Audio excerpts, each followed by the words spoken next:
Hello and welcome. I am in conversation with Krishnakumar Natarajan, Executive Chairman of Mindtree, and we are in conversation about de-globalization and the toolkit that we need to build in order to fight it. But before we come to that, let me ask you, exactly a year ago, you said that protectionism was real.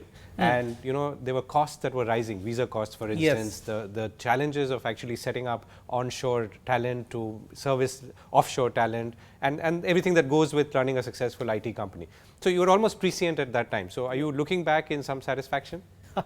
Not really. I think the way I looked at it then was that if you look at local economies, I think it was a reality to be relevant to their stakeholders.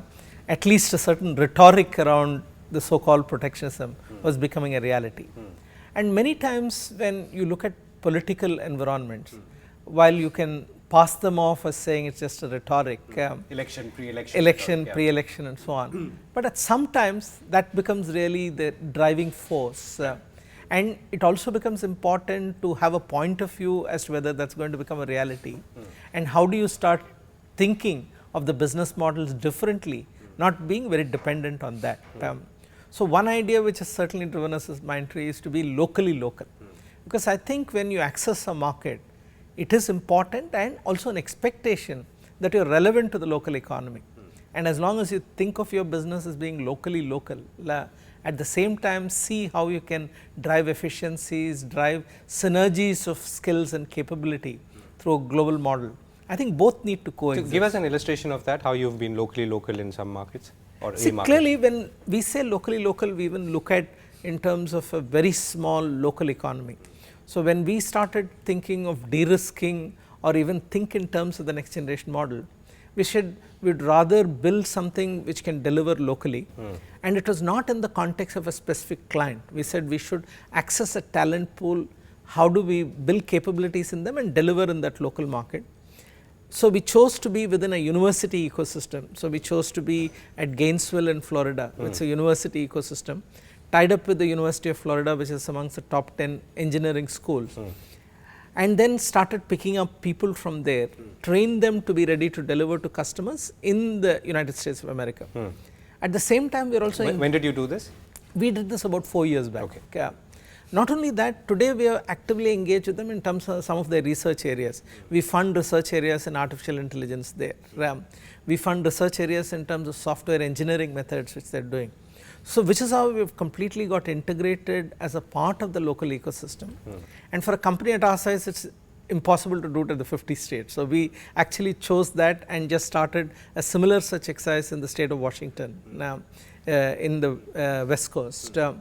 So that's one way. And today if you go to a small town like Gainesville and you sort of call out saying, oh, I work for Mindtree, people recognize us because we've been relevant to the local economy, we get engaged in the society's activities there, we work with the Spastic Society there and so on. So that is what I think is very relevant in the future, where you become very much ingrained as a part of the local economy, create jobs there, and not only there, participate in how are you improving the ecosystem around there as a company. Right. So some of your industry colleagues that I have been interviewing, they feel that while they too may be doing similar things, absolutely. But on the other hand, the combination of having a local on-site engineer backed by obviously a large team sitting in India is critical. Rather, the first part is critical to making sure the second part works. But and that seems to be somehow a big handicap the industry is not able to get out of. Why is that? See, I think as it changes and obviously also as the customer demand changes, I think some of those will necessarily need to change. Because if you look at the last 25 years, a large percentage of the work which I have done is really to bring in efficiency into how is the customer running their business. So I had a set of technology solutions by which I am running the business, and how do I make that far more efficient? Which necessarily meant that I need to have a small team which understands what the customer is doing, which is close to the customer. And they serve as a bridge between the work which gets done maybe in a more cost competitive location like India or Philippines or somewhere. And that is how the whole value chain of trying to run that becomes thing. But if you look at what is increasingly changing, when clients are saying, okay, we want to become more accessible to our consumers using digital technologies, a lot of it is experimentation, a lot of it needs to be done quickly, a lot of it needs to be done in very short time spans because they want to see the results of it. Those probably will need that they need to be done close to the customer, which means practically there is almost very little effective value adding work which will be able to do back end. But some parts of the research can be done back end in terms of what are the ways by which you can solve the problem. These are the 4 alternatives. So, as long as you have done a basic research saying these are the 5 alternatives which does not need closeness and presence to the customer, those can be done offshore. Then the real execution of experiment that needs to be done close to the customer. As you move on to the next stage, the client says, okay, out of these 4, I see this as being the most effective, I will do that. Then they want to roll it out across multiple locations. There again, I think you can leverage the model of offshore, where the essential core of what needs to be done at various locations can be done offshore, but the front end work needs to be done close to the customer. Right, and if the cost of that front end goes up, as is being envisaged in the United States right now, so is that a big hit on this on your industry? See, initially there will be cost pressures, but what I do believe is, while today, as you are doing the model, because the local people might say you have to pay $130,000 a year minimum, or else you don't get the H1B. That's right. So, to that extent, the cost implications of that are certainly going to be there in the short run. But what I do believe is, today you do not have the advantage of scale of those work which you do, and the cost has increased. So, obviously it has an impact on margin. But once you start doing that on scale, I think clearly the cost can clearly get apportioned over a larger scale. The other big difference which I see is, earlier when the client was transitioning their work onto us, the quantum of work was clearly known. Today the quantum of work is not known, because many times they are experimenting. And hopefully there will be a majority or even a good percentage of the customers will start experimenting more. So, even the additional cost will get apportioned over larger scale of work which you do. So, I do see this cost impact as something, yes, which will be there, which will have an impact on margins in the short term. As the scale of that improves, I think clearly that will not be a major issue. Right. So, I am going to come to the toolkit in a bit, but if you were to look at the composition of your business, let us say majority weighted with banking and financial services, how is that going to be affected by deglobalization, and does your mixture of business or your mix of business offer you a better hedge, or is that possible at all? See, again, if you really see, I think we have almost equally sort of weighed between banking financial services, but a larger percentage of what I think our business, which is more what is the current need of the customer, comes from travel and hospitality and retail and consumer products. Both those are very consumer driven businesses, where there is a dramatic transition, disruption happening because of the way in which people want to engage with their consumers. So, clearly we see great opportunities in both those segments. Apart from that, we also do, I would say, almost 1/4 of our revenues comes from technology, media and services, which again is an industry going through tremendous transition. Now, today people do not think of themselves just as product companies, but how do they build applications on top of it which can really be relevant to their consumers. So, while there are opportunities in helping them build the products quicker, faster and cheaper, today new opportunities in terms of building applications on top of those products is also coming. And that again is a segment where there are not too many players. So, overall in this transition, as a company, we are very, very optimistic and confident that this is certainly giving us a great opportunity to sort of not only just survive, but also thrive. Right. You know, when earlier you had said that again Nasscom had a certain rate of growth, but you would beat it, and you don't give guidance. But Nasscom itself has now held back on providing any growth estimates for 17-18. So, what's your sense now? See, overall, if I see the growth as well as the optimism with customers, we are not hearing any negative trends from customers saying, you know what, my budgets are getting cut and consequently I need to think. The message, I guess, plays to the Gartner figure, which is 2.6% growth to 5% growth. So, all that is playing out. But how would the customers spend? Would they sort of, what is becoming more and more clear to me, and again as a company what we are hearing from customers is, clearly there is optimism in terms of what they want to do. I think there is nature to experiment and do more things. But the fact is, are they going to go in for large projects which are global in nature?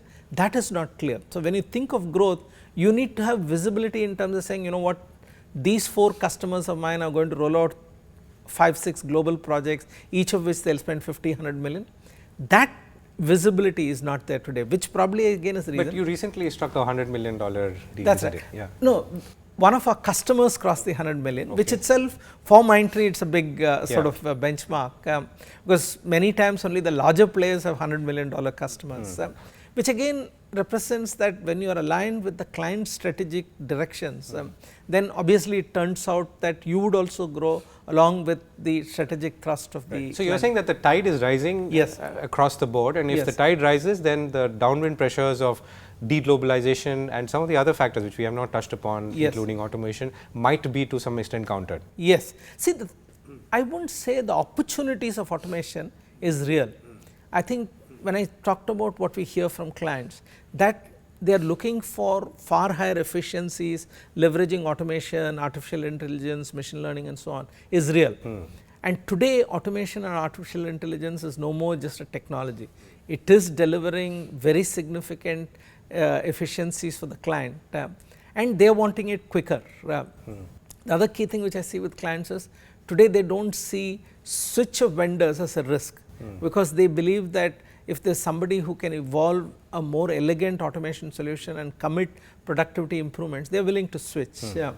So to that extent, the nature of transitions in current run the business, the market is getting far more competitive, the client expectations clearly are very high. So that is going to be a fairly challenging sort of aspect, because while on one hand we many times feel that is an opportunity for Mindtree, it is also a threat, because within our existing customers, our clients are the same, saying that if you do not deliver a good solution, I might switch. Right. And how are your customers responding to or addressing this whole H1B concern? I mean, are they with you, or are they saying you go figure it out yourself?